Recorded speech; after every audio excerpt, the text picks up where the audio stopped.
दिव्य रूप। बोले प्रभु आप लोग कौन है, बताइए आपको क्या चाहिए, जो आप मांगोगे देने के लिए तैयार है। जो मांगोगे राजन, पहले आपको वचनबद्ध होना पड़ेगा। मैं जो मांगूंगा दोगे। अरे महाराज कहो, लेकिन एक बात बताओ आप लोग हो कौन, कहां से आए हो। कन्हैया ने मुस्कुराया और कन्हैया की मुस्कुराहट जरासंध थोड़ा सा समझ गया। बोले महाराज आपको देखकर कैसा लगता है, कहीं आपसे मिले हैं हम लोग, कहीं हम लोग आपस में मिले हैं। 17 बार युद्ध हुआ है भाई, 18 बार भाग गए कन्हैया, वो अलग बात है अपने भक्तों की रक्षा करने के लिए। ऐसा लगता है कि आपको कहीं देखा हूं मैं। कन्हैया ने कहा, पीछे से अर्जुन ने हाथ पकड़ लिया, और महाराज मुस्कुराओ मत, पकड़ जाएंगे हम लोग।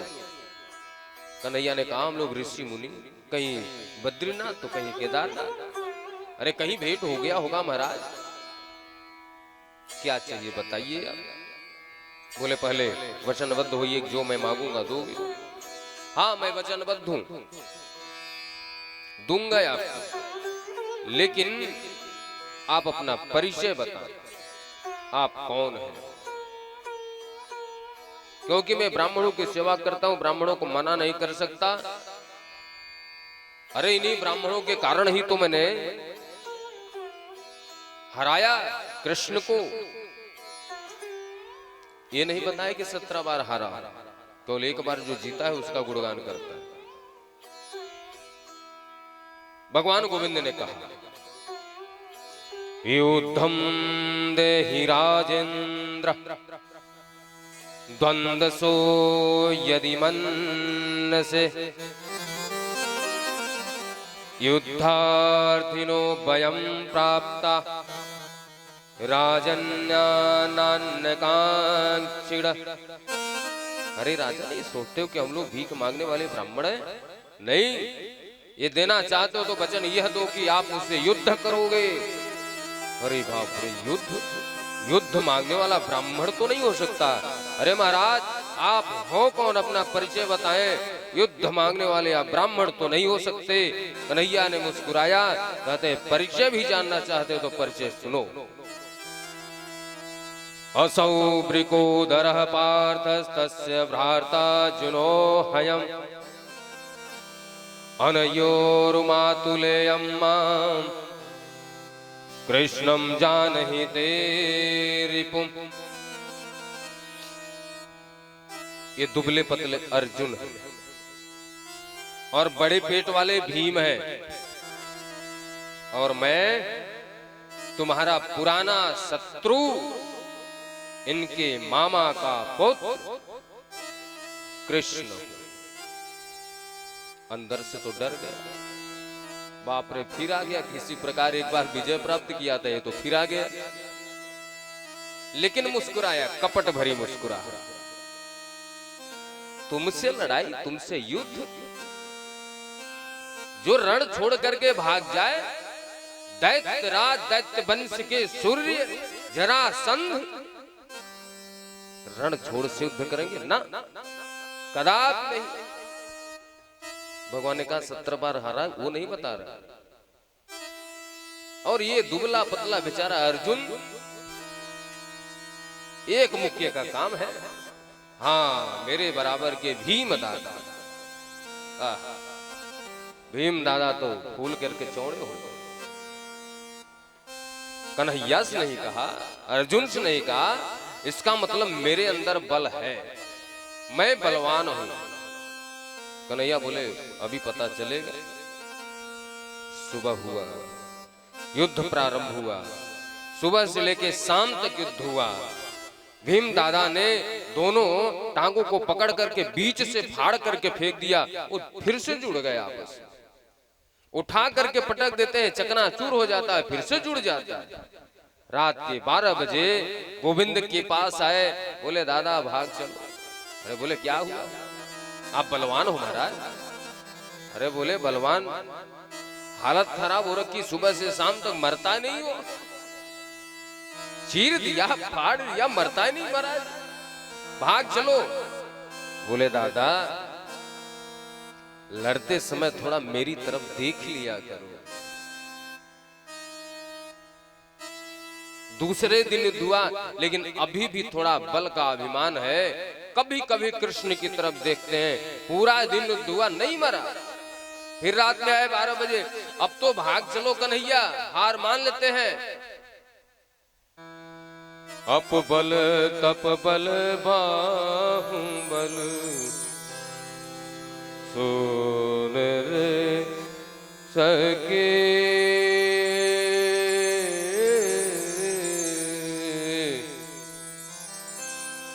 मेरा बल केवल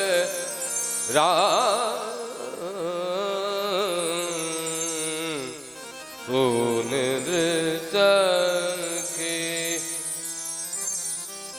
कर से कर मैं करहूं विधि नाना कर से कर मैं करहूं विधि नाना कर से कर में करो विधि नाना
कर से कर में करो विधि नाना मन राखो जहाँ कृपा निधाना मन राखो जहाँ कृपा निधाना कर से कर में करो विधि नाना निर्मल निर्मल मन जन सो मोहि पावा निर्मल जन सो मोहि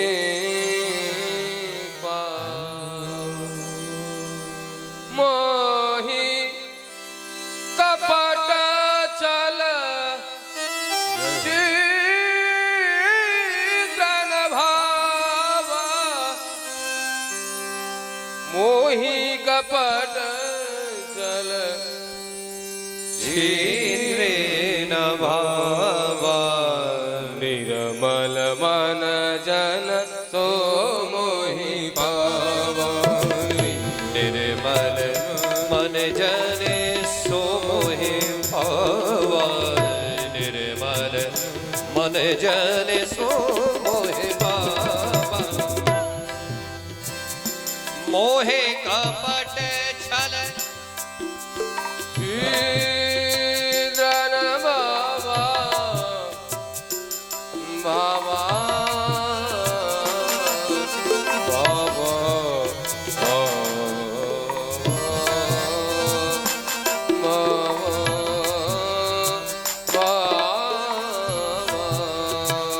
निर्मल मन जन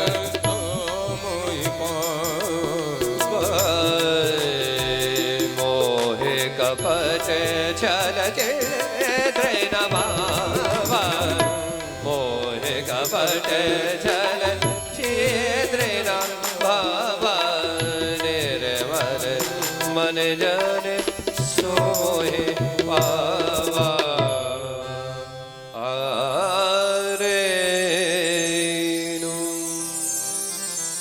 तीसरा दिन प्रारंभ हुआ।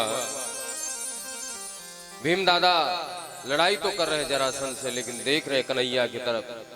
कन्हैया ने एक सींग उठाया, बीच से फाड़ करके विपरीत दिशा में फेंक दिया। भीम दादा समझ गए, जरासंध के एक पैर को नीचे दबाया, दूसरे पैर को हाथ से पकड़ा और बीच से फाड़ करके विपरीत दिशा में फेंक दिया।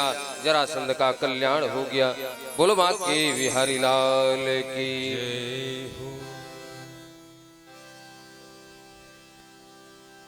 महाराज उसी जरासंध का मुकुट ला करके रखा गया था।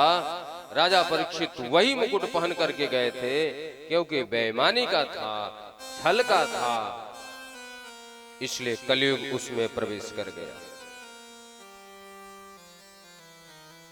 इसलिए राजा परीक्षित को श्राप लगा, लेकिन श्राप नहीं था, वरदान था। उसी के कारण उनका कल्याण हुआ। धर्मराज ने यज्ञ किया। आज महाराज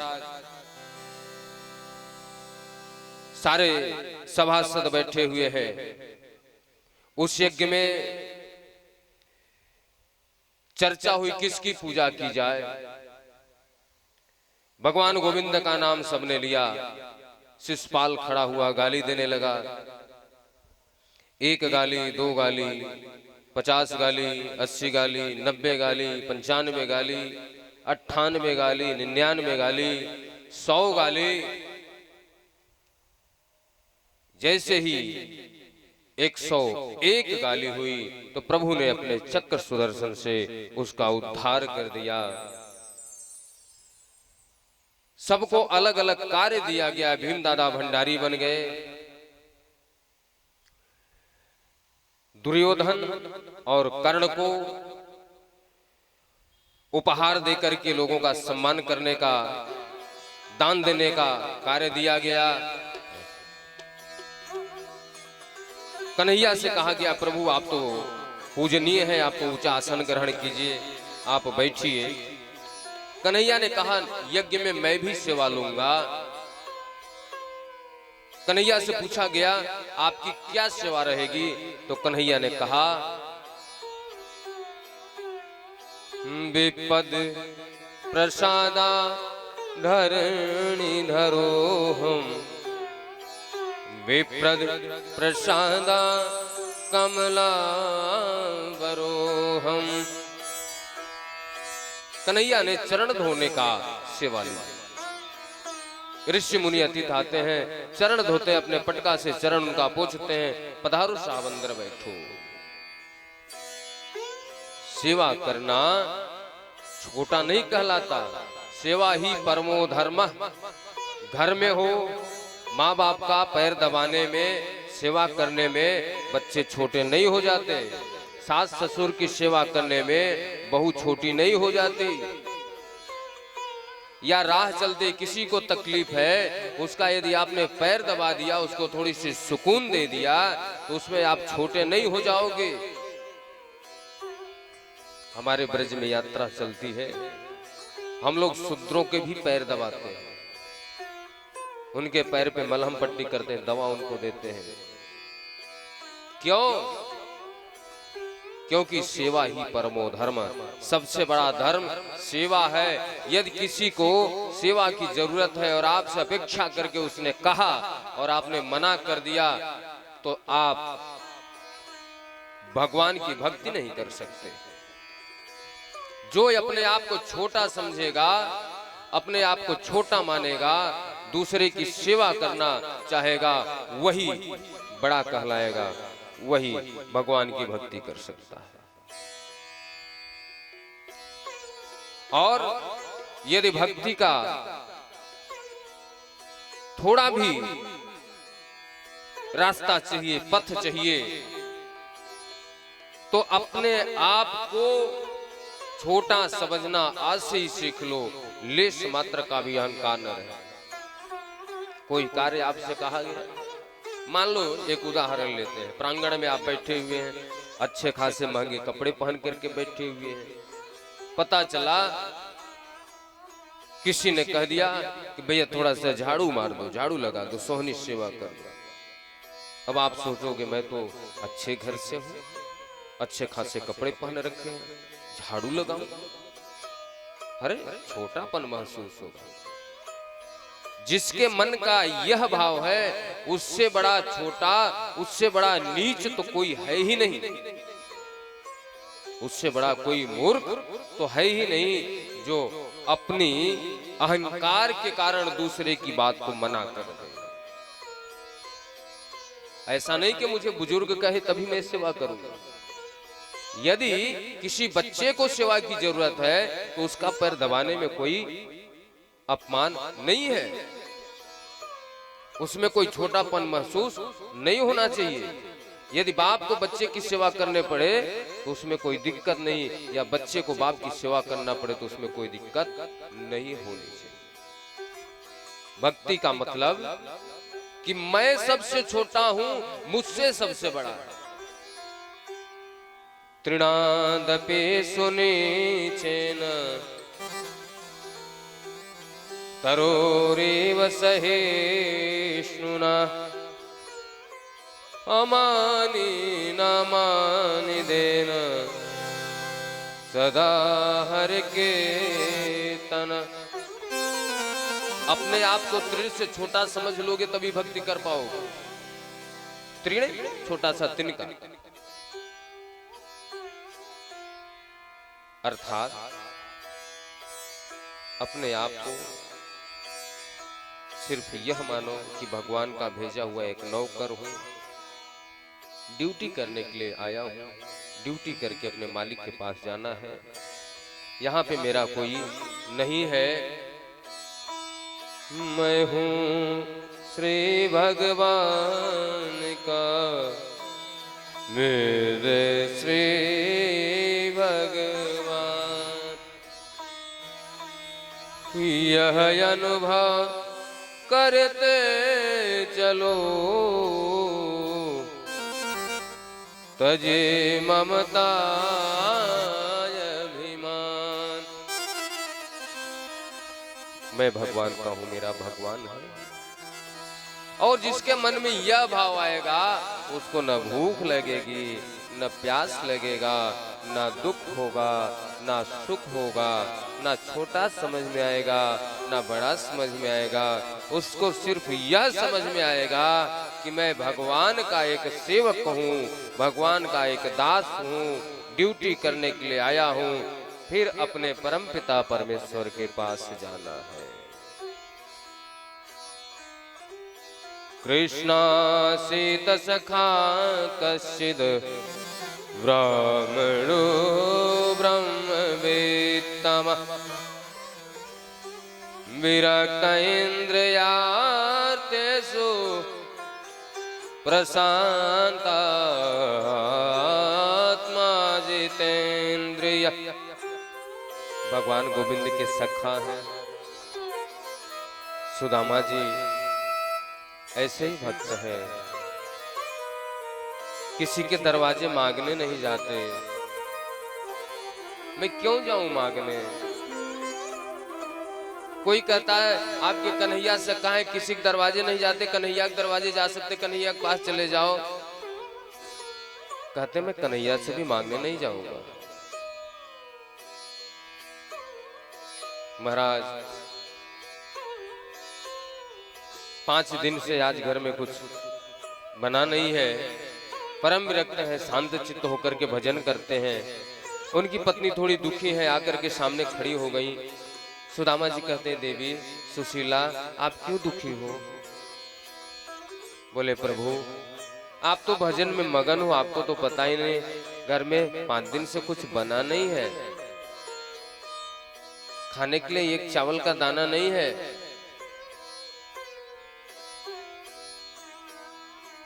क्या आप कृष्ण के पास नहीं जा सकते? आपके सखा है ना, आप उनके पास चले जाओ तो कुछ धन मिल जाएगा, कुटुंब का भरण पोषण होगा। यह बात सुन करके सुदामा जी को अच्छा नहीं लगा। कहते हैं देवी, आप इतने दिन बाद बोल रहे हो गोविंद के पास जाने के लिए, वो भी धन मांगने के लिए। मैं नहीं जा सकता, धन मांगने तो मैं बिल्कुल नहीं जा सकता। अब भूल करके दोबारा कहना मत।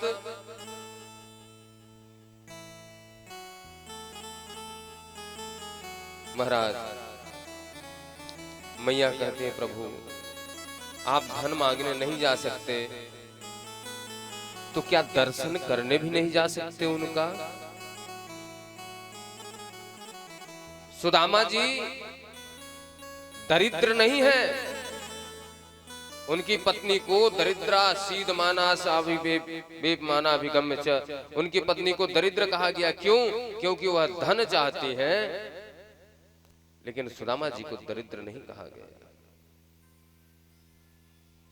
सुदामा जी कहते हैं देवी यदि आप दर्शन के लिए कहती तो मैं जाने के लिए तैयार हूं, यह तो मेरा परम सौभाग्य होगा। अयम ही परमो लाभ उत्तमस्य लोक दर्शनम।